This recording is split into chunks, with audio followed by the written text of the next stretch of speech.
Sergio Anaya. I'm assistant director here at Patton, and I don't want to take any more time from Dr. Bateman, and he needs no introduction because you were listening to him for the past hour. So I introduce Dr. Dave Bateman. Thank you. Okay. Thank you very much, and I appreciate the handoff there, Sergio. I appreciate this, and we'll do what we can to move this thing forward in a timely fashion. I've just, in interest of full disclosure, I have changed venues. I'm now in my official Zoom studio, but there's someone who's decided behind my house to cut down a tree. So I'm gonna do my best to ignore the loud tree cutting that is going on. If you're in Carlisle, we're cutting down trees all the time. So here we are with this.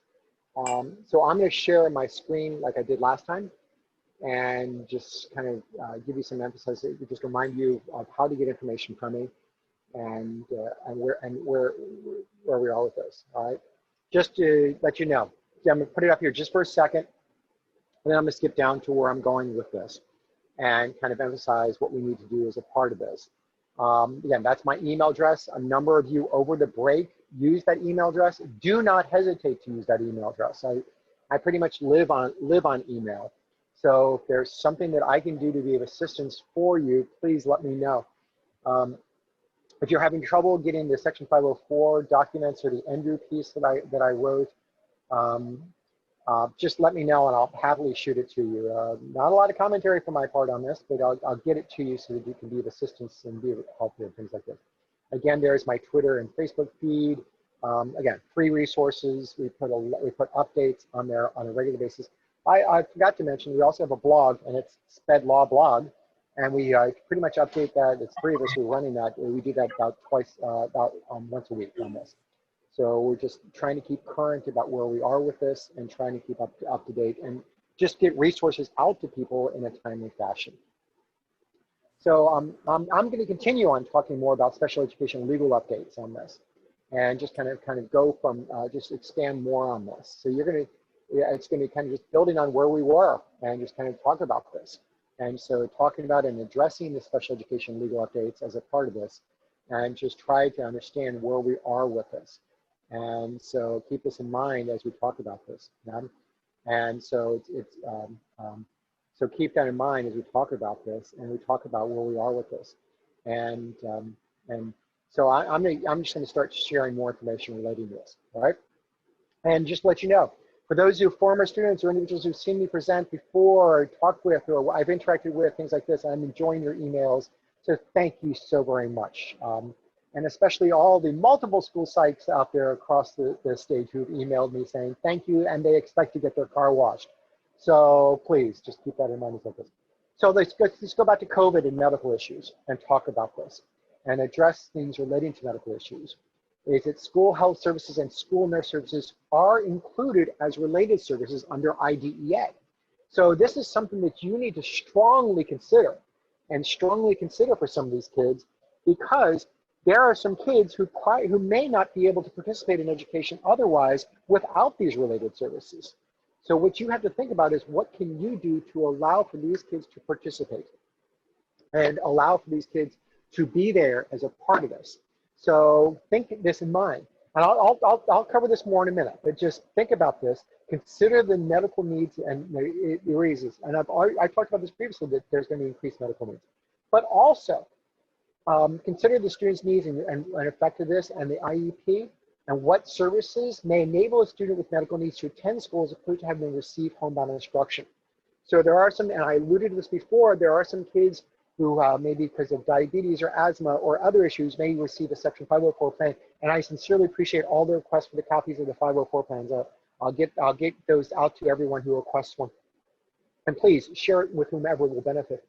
It's a 64-page document, I think. Just share it with whomever might benefit. But this is, consider all these requests and consider what we can do to actually involve these kids.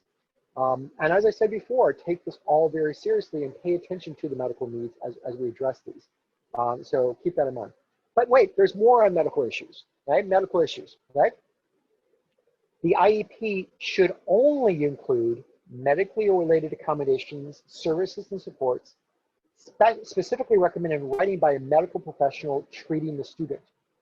You're going to have parents coming to you with all sorts of things. And you can see the bottom one, we'll get to this. But you're going to have parents listing out things, only put in an IEP, things that are specifically that you have doctor's notes on, that you have very clear evidence about what's going on. And so be very specific about this. Parents may allude to things, but we'll get to that in a second, but they only put in the IEP. Second part, have the IEP team and or the Section 504 team review all requests. Many of you get the opportunity to participate on multiple IEP and Section 504 teams. It's the beauty of our profession. Many of us get to do all sorts of team things. But what we have here is review all requests. Review all requests. I'm very, very important about this. But number three, look at this. And this is something I'm telling all the districts that I'm working with, all the districts across the states, and I also work in the territory of Guam pretty extensively. We haven't worked there since last Monday night. But keep this in mind. Strongly consider getting a release and talking directly with a treating medical professional. Go directly to them after you get a release and say, you recommended this. Can this do that? And because why I'm saying this is you're going to have increased requests for kids relating to anxiety or trauma, and talk about the supports that you can potentially provide for these kids in school and whether that will meet it, or does the kid really need to be on homebound instruction as a result of this? So think about this and pay attention very, very carefully to what's going on, but pay attention to all the medical issues and address this and things like this. And the last one, and this gets to when the parents also make requests. If necessary, the IEP team should discuss whether an independent medical evaluation is necessary. There are some kids, we need to strongly consider this. Some kids can't get this. They can't always get the information, and they can't always get an evaluation. Some parents can't get in to see the doctor. Some parents don't have insurance. So just think about this as we talk about these issues and how we address these things, right? Next tip. And again, these stem from tips from all the districts and all the SEA, state education agencies that I work with, just issues that they have raised just in the past 4 weeks. This is all generated just in the past 4 weeks. There's nothing redundant from things that I've done previously, so it's all new. So keep this in mind. Parents, verify that parents are willing to receive notices by email. There are some parents who don't know how to use email. There are some parents, and you found this out yourselves, there are some parents who don't know or they don't understand just how to use email, but verify parents are willing to receive email. It may involve you actually sending things to or dropping things off in their specific school district. So keep this in mind. Dropping things off in their mailbox or mailing things where you would drop it in their mailbox as opposed to the delay that we're potentially seeing in the mail system. Next, verify email addresses for both parents before notifying them of a meeting by email. This goes regardless is make sure that you verify what their email address is. Don't rely on the other parent to give you the accurate email address. Verify with the parents that you really truly have their email address. I live on email. It's my main form of communication with people. My kids want me to text more, but I email them. But it's verified email address. But then invite both parents to participate in virtual meetings. Truly invite them and try to organize a meeting so that they can both participate. It's better for the kid and it's better for everyone if they're part of the process. I really do want to emphasize this. Make sure that you get to both parents, but since email, verify this beforehand. I mean, I just imagine as I do witness prep for due process hearings, if I'm doing witness prep and say, how do you know this was the parent's email address? And that's a question I would ask. And you say, oh, I got this from the other parent. Did you know that this was the parent's email address before you sent them the email address? Well, I heard from one parent, and so you're sending important documents where you're expecting guidance and feedback from that parent, and that's all your notice, I'm not going to let that fly. So keep that in mind as we talk about this. Second thing on parents, okay? Document, well, this actually goes not just for COVID, this goes for all situations, Like in the future when we're post-COVID, when we actually can do things, Document all efforts to accommodate both of their schedules. Document all efforts to do this. And I really want to emphasize this. You've documented all efforts to accommodate both of their schedules to get them to participate. You've done your due diligence, and you've paid attention to what's going on. But then, and again, this is also a post-COVID and COVID suggestion, is ask both parents for their input, as they may have different ideas to consider.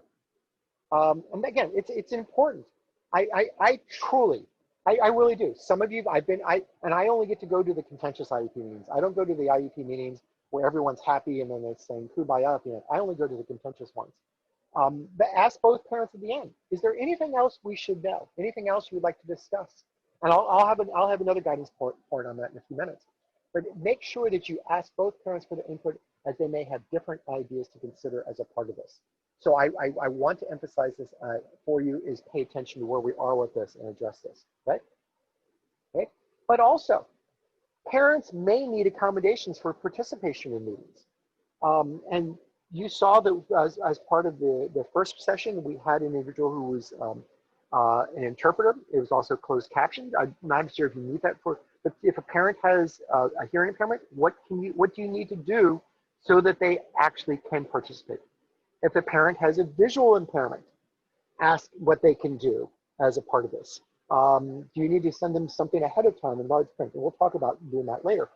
But send something large so they can actually participate. And stress. Some of these parents can only take calls at certain times because of the work situation or their work requirements, or that they only want to talk for like 20 minutes at a time, because otherwise they get stressed as a part of this. So keep that in mind. Or time requirements. As I said before, I live in Carlisle, which is home of Amazon. We have many Amazon warehouses in here. It's thanks to you guys buying a whole bunch of cheap plastic crap that we have all these Amazon warehouses in our town. And some of these people who work as pickers in the warehouse, they can only get, they have a half hour for lunch. They have to get from one end of the huge warehouse to the lunchroom to get on the call and get back within half hour. So they may only have 20 minutes that they can participate in these things. So pay very close attention. So you may have to schedule meetings, multiple meetings over different times. So keep this in mind as a part of this. So it is an important variable that needs to be addressed, and something that you need to pay attention to as a part of this, okay? So wait, more advice on parents' participation in meetings. Just when you thought it was safe to go on, more advice, right?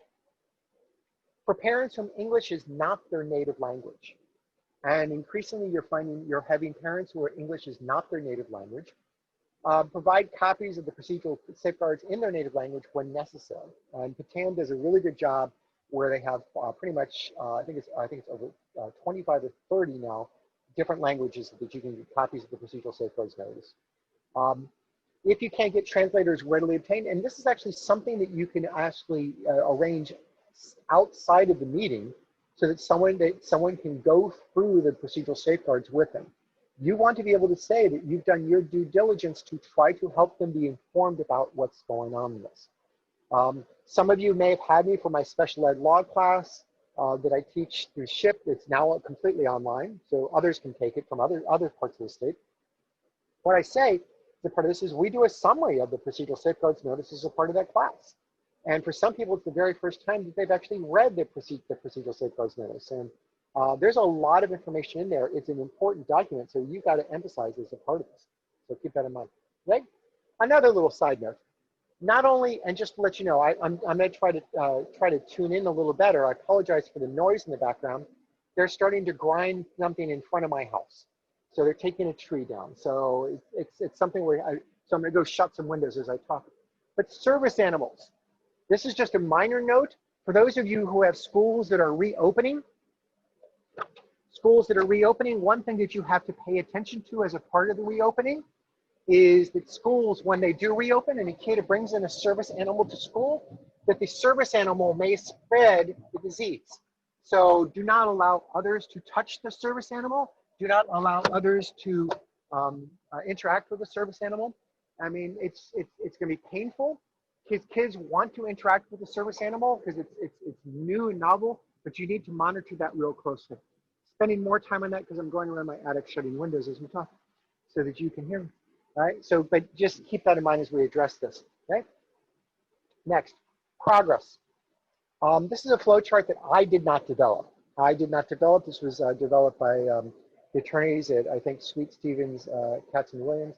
And so what you have here is information relating to progress.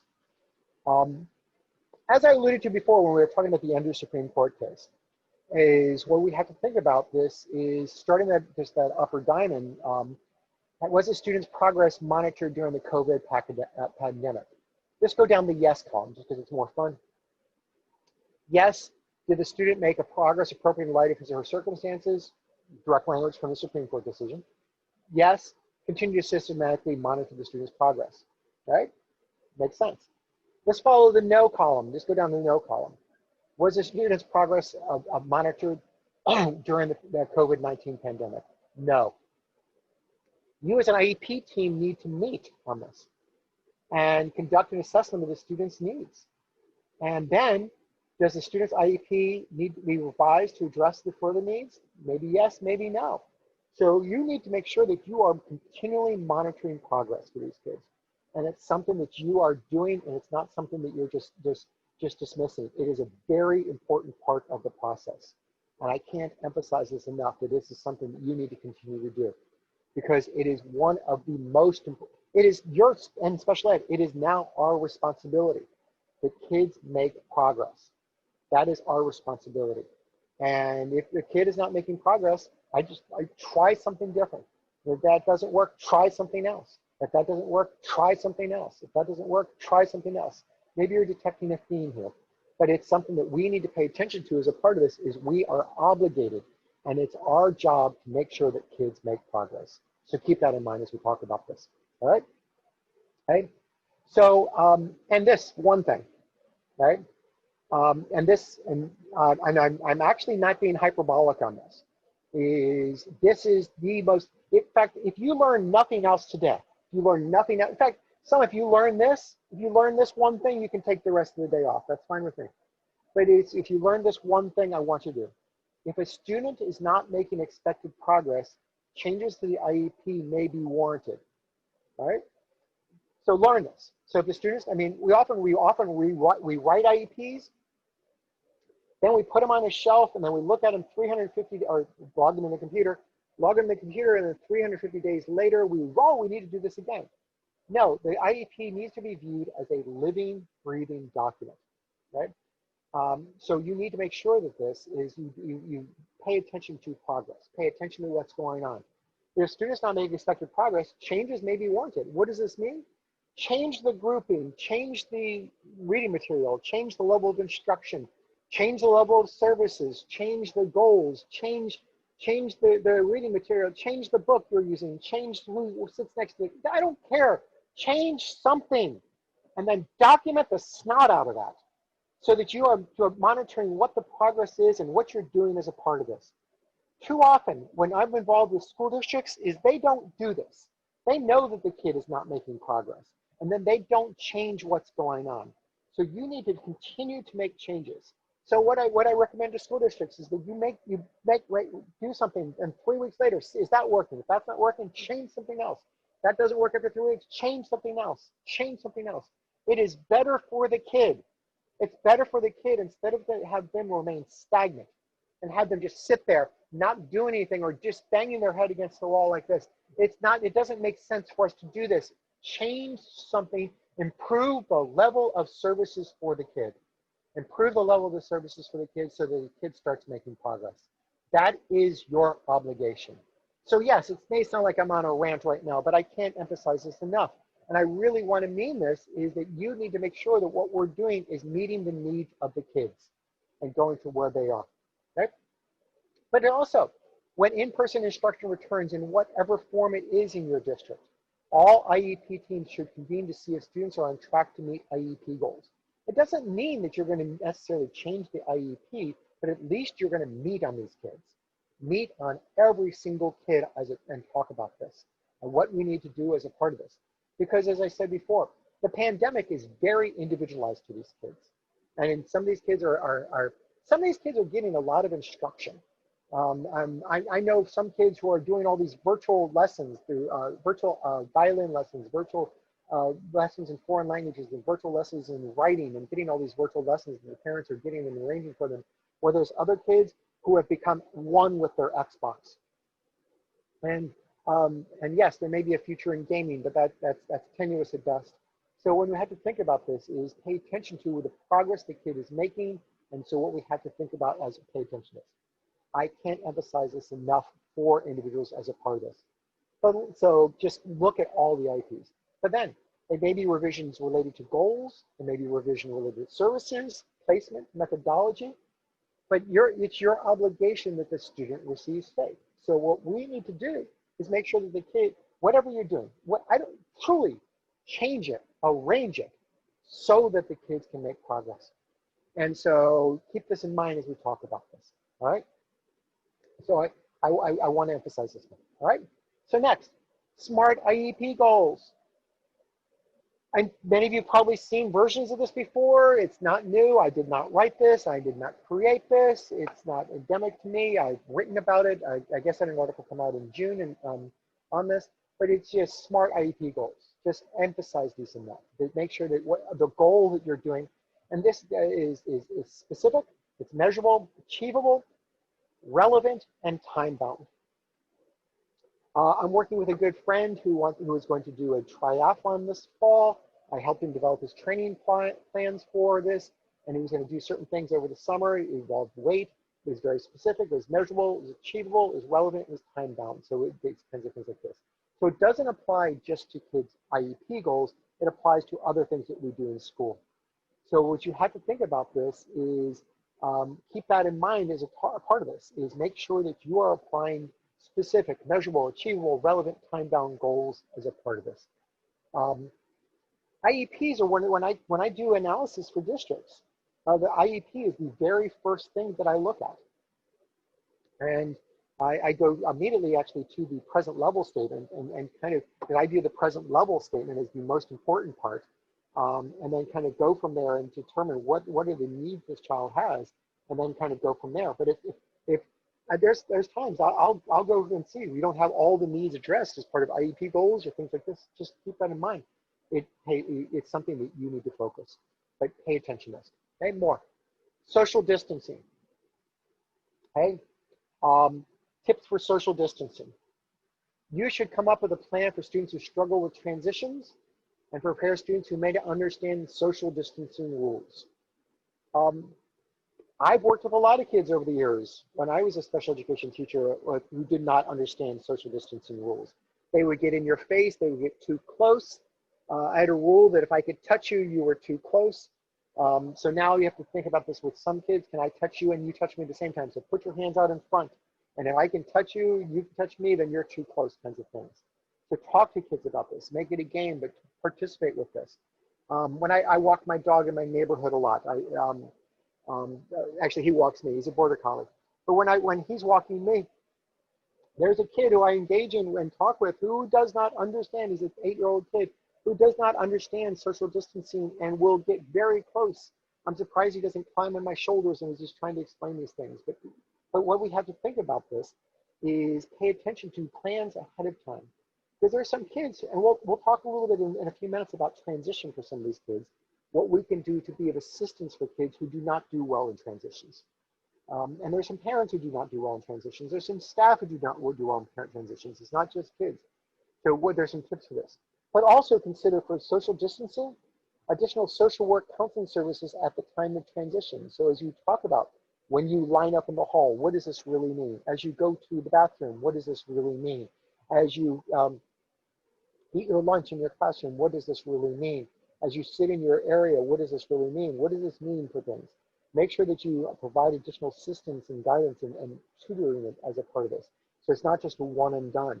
I mean, a lot of us spend, as teachers, we would always spend the first 2 to 3 days talking with our classes and spending time. This is what's going to be the year is going to be like. This is the structure. You have extra burdens that you want to make sure that the kids get as a part of this now. So keep that in mind. All right, next tip. Pay attention.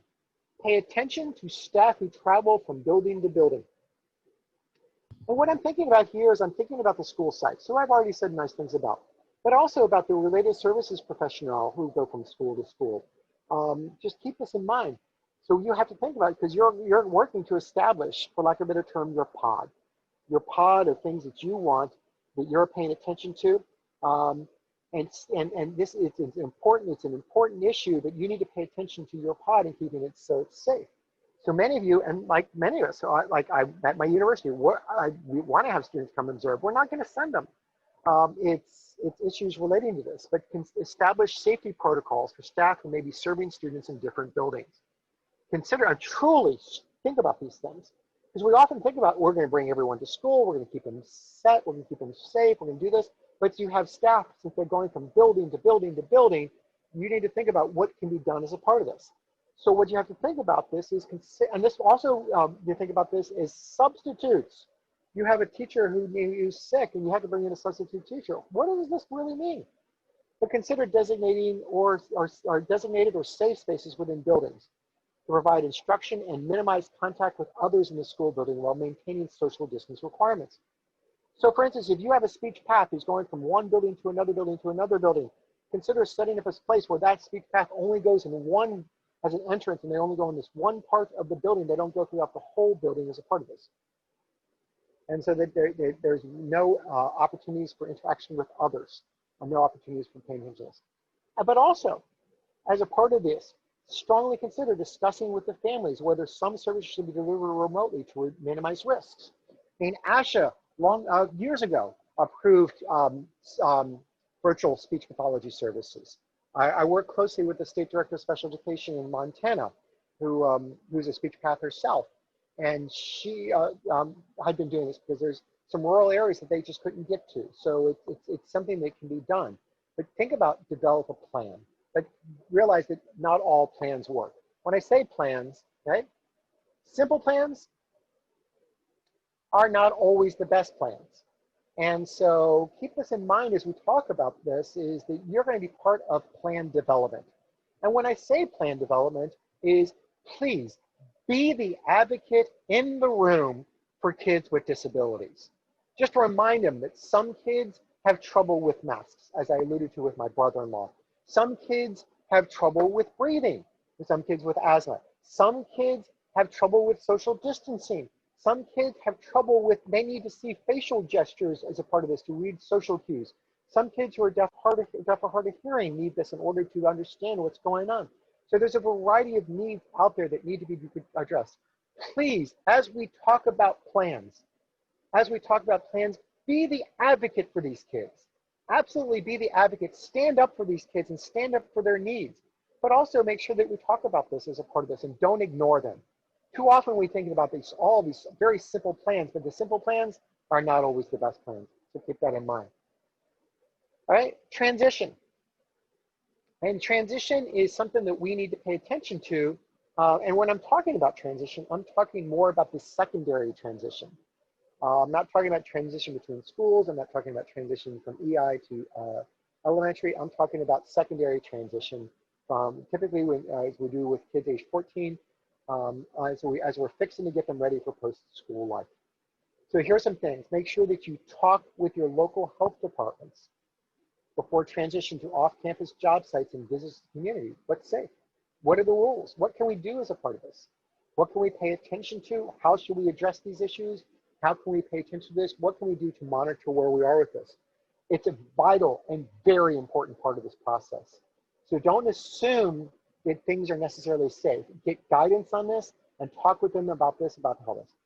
But also strongly consider in-district work experiences so they don't leave your pod. They don't leave what's going on. There are all sorts of things. When I worked as a high school transition teacher, we set up washing machines. I learned so much about washing and drying that year. I was only 23 at the time.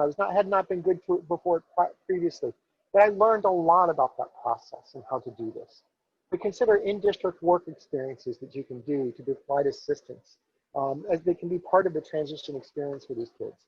So keep this in mind as something as a part of this, but talk with this. Don't automatically assume that the place is safe.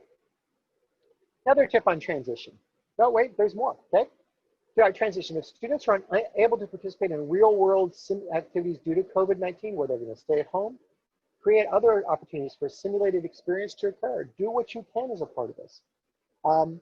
I teach a behavior assessment course for my university. We started last night. It was moderately successful. When I say moderately successful, is the internet did not die. That's my level. But I teach a behavior assessment, and my students are not going to be able to go into schools this fall to actually do behavior assessments. One of the things, and it's for general education teachers, where I want general education teachers to observe and be able to count, as opposed to just saying that kids are weird or kids are strange. I want you to be able to count specific behaviors and then be able to report to your principals and the special education staff the frequency of how these things occur, and have to graph these things. I really want to focus. It's basically laying the foundation for the data that would be used as part of an FBA.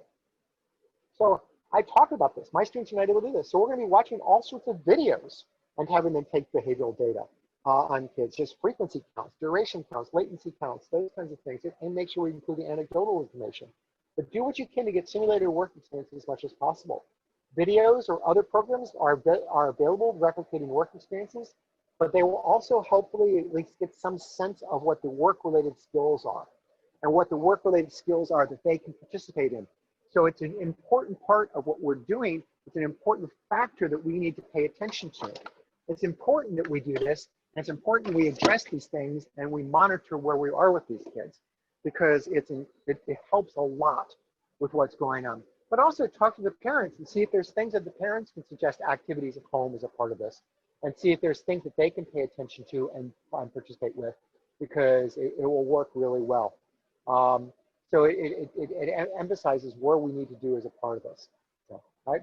I include this because we too often negate transition and the needs of high school kids as we talk about transition. I bring it to the forefront of this because you have to think about the needs of this and needs of these kids and talk about this. Next, face-to-face versus remote.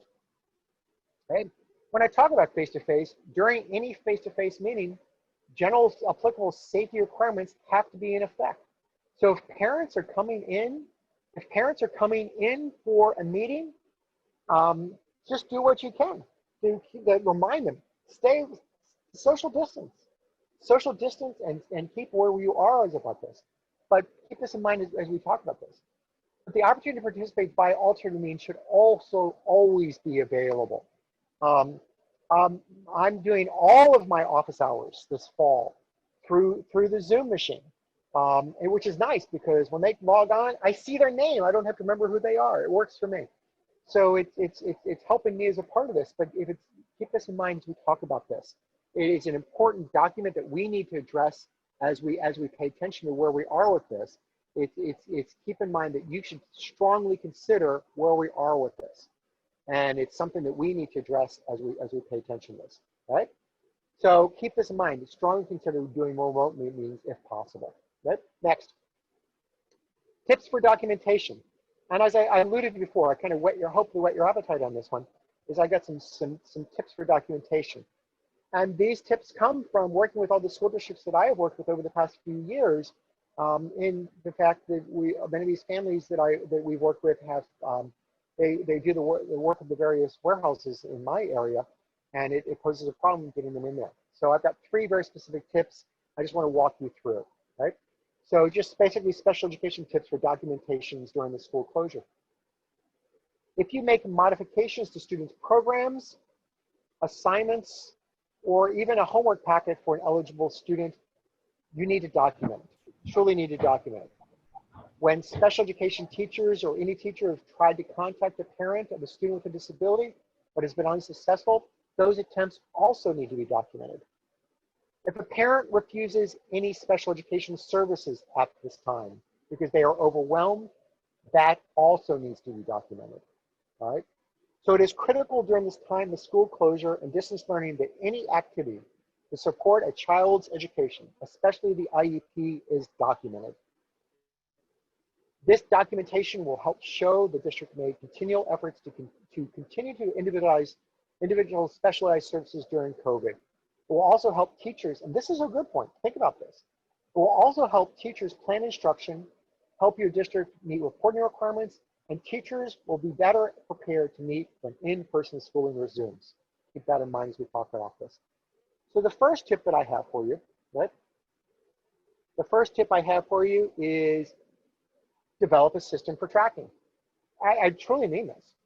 It could be a common program of platforms such as a Google Doc and an internal system affiliated with your IEP program, either through Sapphire or IEP Writing, or a form developed specifically for your district or school to use.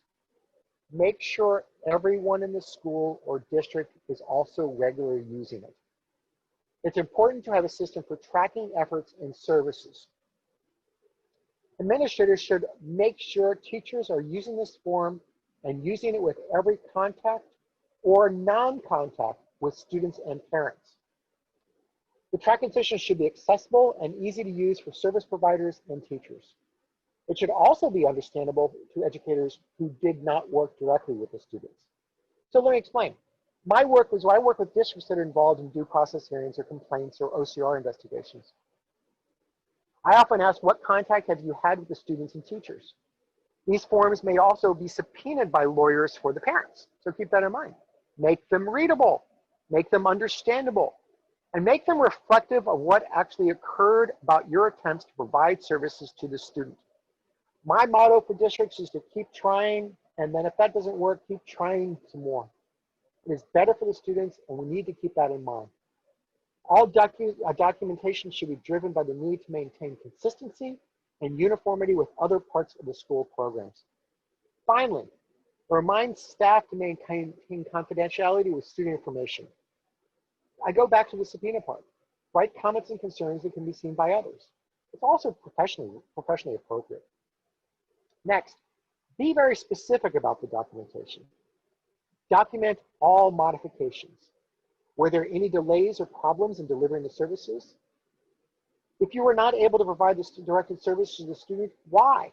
So think about this. Can this be changed for the next time? Were there any other changes to special education related services provided to students with disabilities? Think about it, document this. Is there anything out of the ordinary? Remember, teachers are often the front line of defense on what's going on in kids.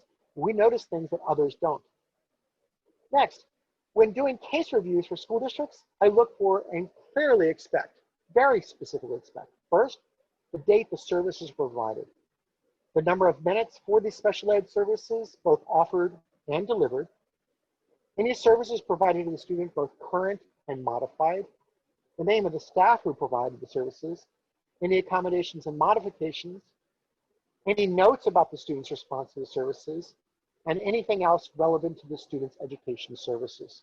So again, I look for the dates, the number of minutes, the services provided, the name of the person who's providing it, any accommodations provided, any notes about the student's response, and anything else relevant.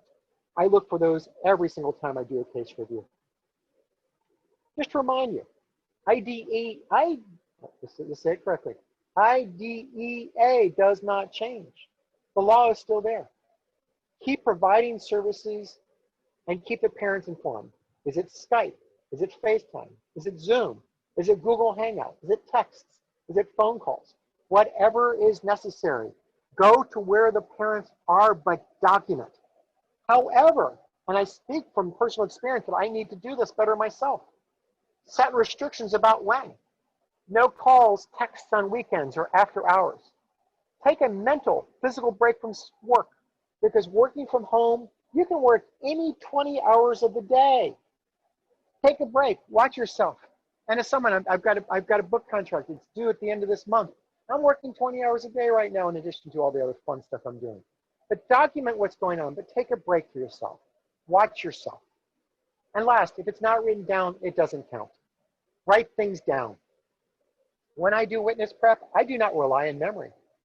You can be asked to keep track of things for up to 2 years, actually sometimes 4 years now. Keep notes. Keep notes that will help you remember what is going on, and keep notes that can be shared with others, both parents and parents' counsel. Like the comments previously stated, keep notes about anything special about the situation. Be sure that anything related to any delivery of services for the student, but make sure you keep trying. If the parent does not answer a call, try again later, another day. Don't give up. If the student seems frustrated, do not give up. Try another way. Check with the family, consult with others.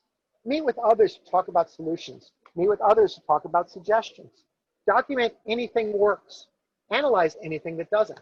I'm working with a director of special ed right now. We meet every Friday. We analyze what worked the previous week and what can we do differently the next week.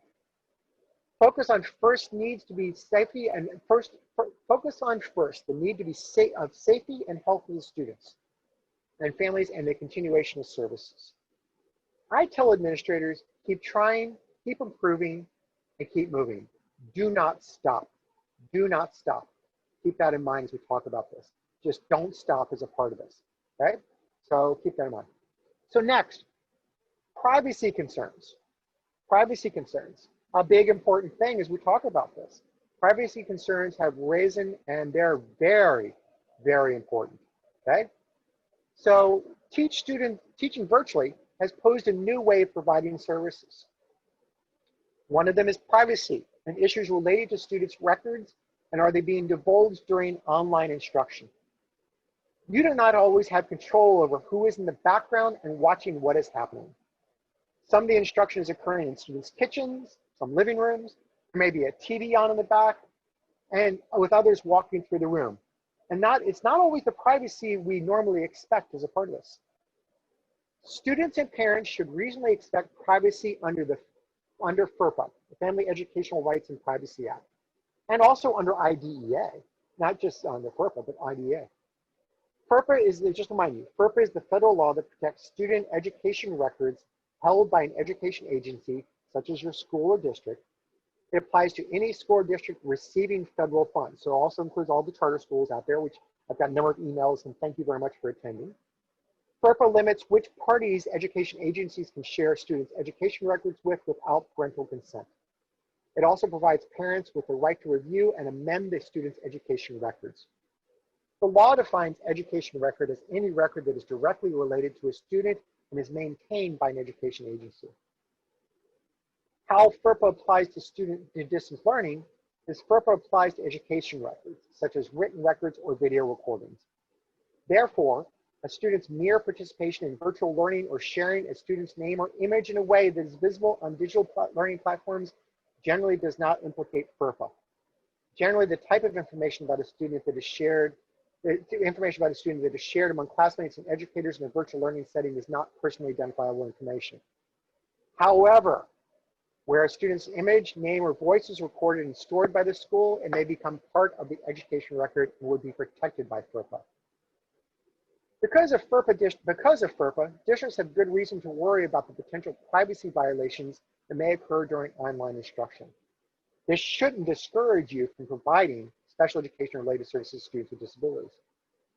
Typically, I tell school districts that under both FERPA and the IDEA, districts must generally obtain prior written parental consent before disclosing personally identifiable information derived from students' education records of third parties. This is why I tell districts that we need to preserve confidentiality and that only those who are on a need-to-know basis view the student's information. This includes all information collected, stored, and used by school officials. So like, for instance, one thing, and this is going to seem like a strange thing. If you're in a group session with kids, the kid is having a birthday, that's personally identifiable information. Don't celebrate it in a group setting. Do it only in an individual setting. Keep that in mind. So do you give up? No, don't. I got tips for you. As noted before, students on video conferencing calls may have others in the background, may have others listening. So there's some things that you can do to help with confidentiality. This advice should not be used in place of your attorney, but can help with some basic questions. First, security. Think secure options. Lock the class. Lock who can join. Zoom bombing is a real thing. It happened to me. It was a friendly Zoom bomb. A guy got on and just started singing the national anthem. You do not want this to happen to you. Lock the session so others can't easily join or can't join early, things like this. So what I do is lock the Zoom session. Second, headphones. First, it helps you focus. Second, others can't hear what is being discussed. Third, it helps the students focus and the others in the back and forth. It prevents others from hearing what is being discussed in the background. So I request that if you're going to have this, use headphones to request and things like this. They don't have to be fancy. They just have to work. So keep this in mind, okay? But also visuals. Think about what they're seeing, things like this. Think about what they're seeing and where we are with this. I say this because My wife was just doing her class through Zoom, through Dickinson, and she was saying she before she gets on there, the students are adjusting their faces, and this is the first time they've really looked at each other. Pay very close attention to the visuals. Pay attention to what's going on, right? Think of distractions. Think of distractions, what's going on. Sometimes my dog will be there. Keep that in mind. That's very distracting. When I was teaching this past spring, when we went all virtual at SHIP, I got to see what all my students' high school bedrooms look like. And it was, Justin Bieber is incredibly popular still. I don't get it. That little Canadian's still there.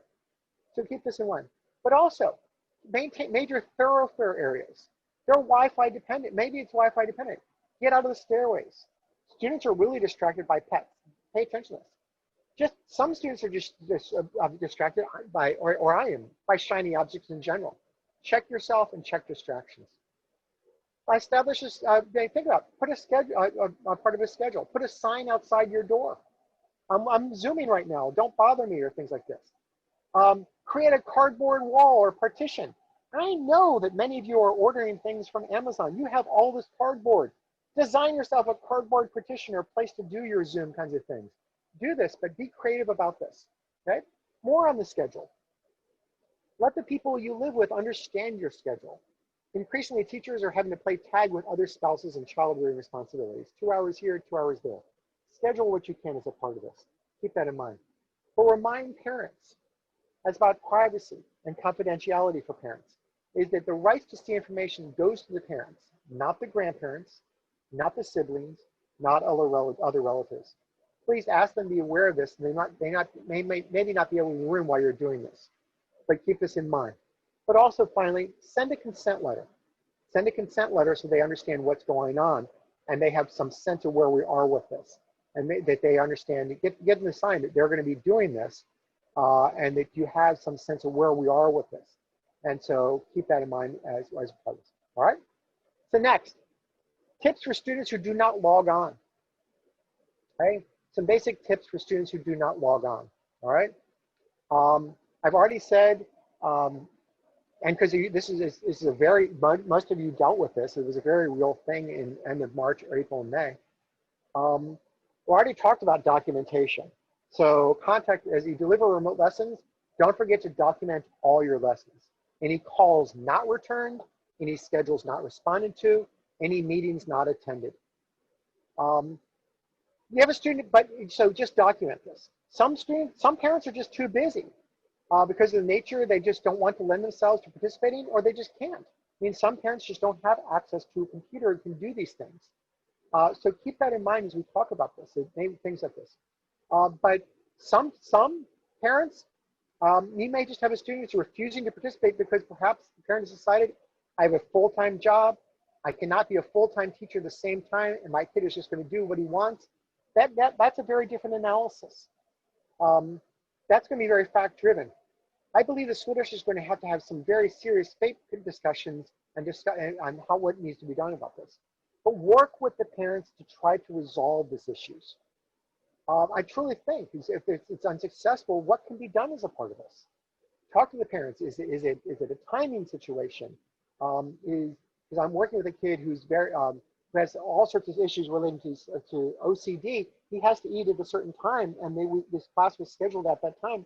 He's not going to log on because he's eating. He's focused. So, or there's others we want to participate in certain ways. Okay. So keep this in mind. But the one thing that I can't emphasize enough is just keep trying.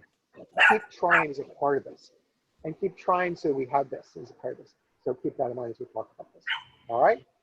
So the next thing I want to cover is basic tips for virtual meetings. And I've got tips here, and that's not my dog barking, by the way. Yeah. All right. So, but just tips. Okay. Good girl. So please emphasize to your school team that you need to keep the parent informed and get their meaningful participation. I'm going to give you these following tips to facilitate the participation, not to reduce it. I'm going to give this to you. This is going to be part of a book that's coming out later this fall on legally compliant IEPs. But number one, just like other IEP meetings, work to make sure the parents have a draft of the document that are being discussed prior to the meeting. Not only does this ensure they have a chance to read them ahead of time, it's good practice so they can digest the information prior to the meeting and come ready to participate. Number 2, make sure the documents you provide to the parents and others are clearly marked about what they are and that the document also has clear page numbers. Both of these will be great assistance when referencing documents in virtual meetings, okay? So make sure that they're there as a part of this. Use the names and page numbers of the documents when referencing the specific documents.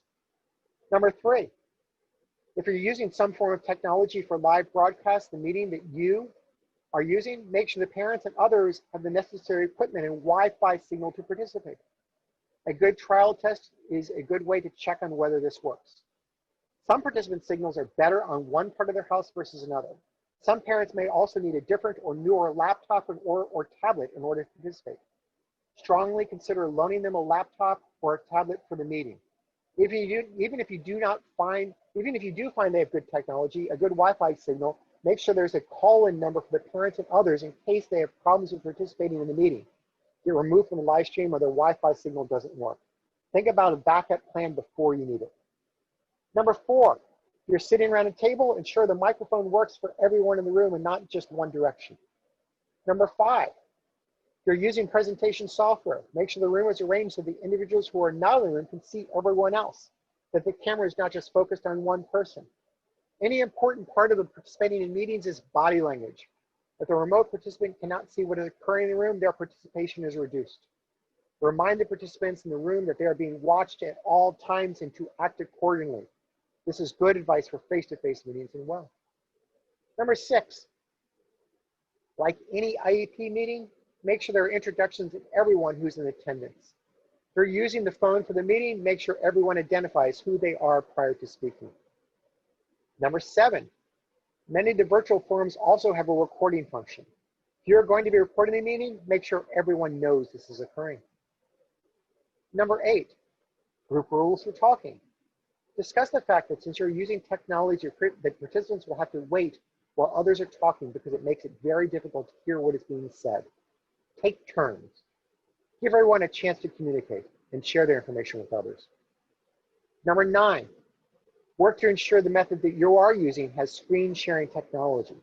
That makes it easier for everyone to see what is happening, and we can all reference the same document at the same time.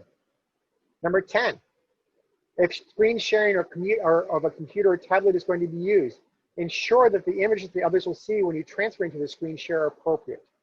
Check to make sure there's not open emails from students, parents, or other documents on your desktop that may release identifiable information to others.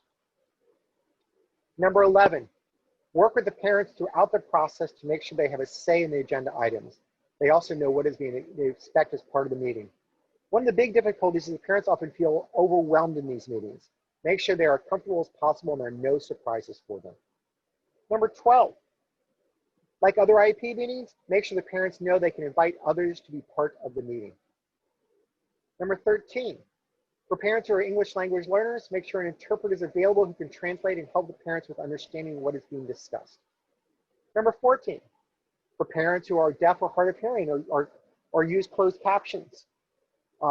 Use closed captions to ensure there's an interpreter who can help the parents understand what is being discussed. 15, periodically remind meeting attendees to cite to a specific page number on the document to ensure everyone knows what is being discussed.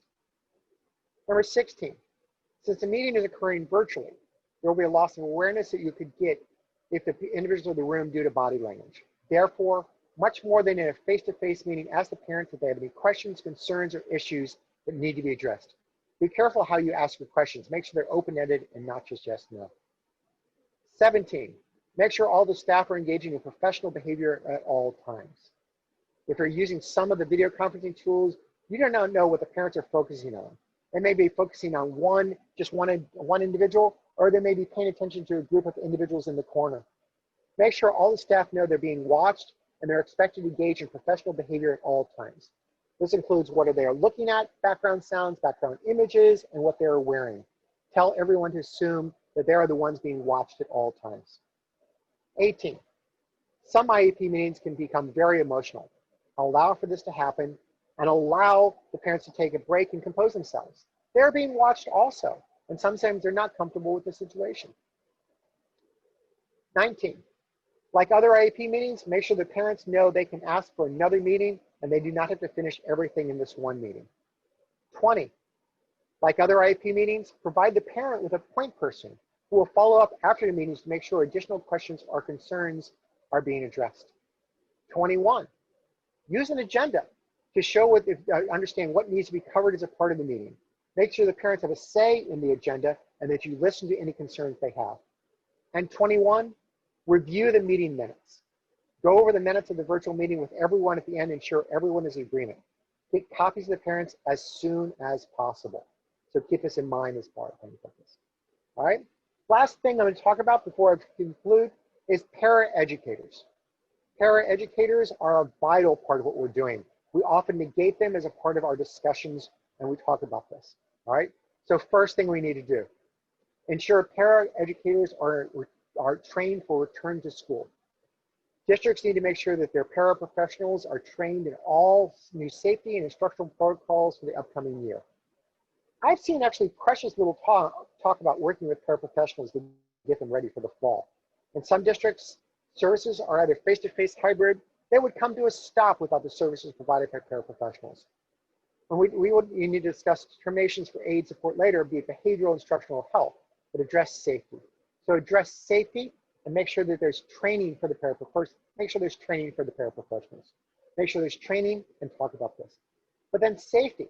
Train paraprofessionals on any new protocols specific to the population that they support. Make sure they're aware of how wearing a face mask can greatly impair a student's ability to understand what's going on. Go over what a paraprofessional needs to know as a part of this, and go over what they need to do this. Make sure that they also understand that the virus spreads through the air. Keep social distancing. If a paraprofessional is doing online instruction, train the paraprofessionals on how to do this. Some districts have used paras to assist and continue contacts. Don't assume paras understand or have the equipment, Wi-Fi, or understand Zoom. Training is very important. Talk to them about delivery. We'll need to consider how they provide additional training to paraprofessionals. And just make sure that you have this as a part of the support thing for these kids, for these. So keep this in mind about this. Talk about this, all right? So I'm gonna skip down, but just pay attention to this. That some of these kids, when they come back to school, will be more prepared than others. They're gonna be there, they're going to be ready. They're going to be wanting in school, and they're going to be wanting to be there with you. But you're going to also have some kids who will just not follow the rules. And you're going to have to think about what is our obligations for following rules? What do we need to do as a part of this? What do we need to do as a part of just dealing with this? But the last thing, I'm going to skip down, is that you're going to need to be flexible. You're going to need to be flexible because not every situation, as here highlighted here, is covered by the training manual. I can't emphasize this enough. Everything, just do what you need to be a part of this and be there. So last thing, here's my email address, my contact information. Follow me on the Twitter, follow me on Facebook. I will not sell you things. I will send you free information periodically on updates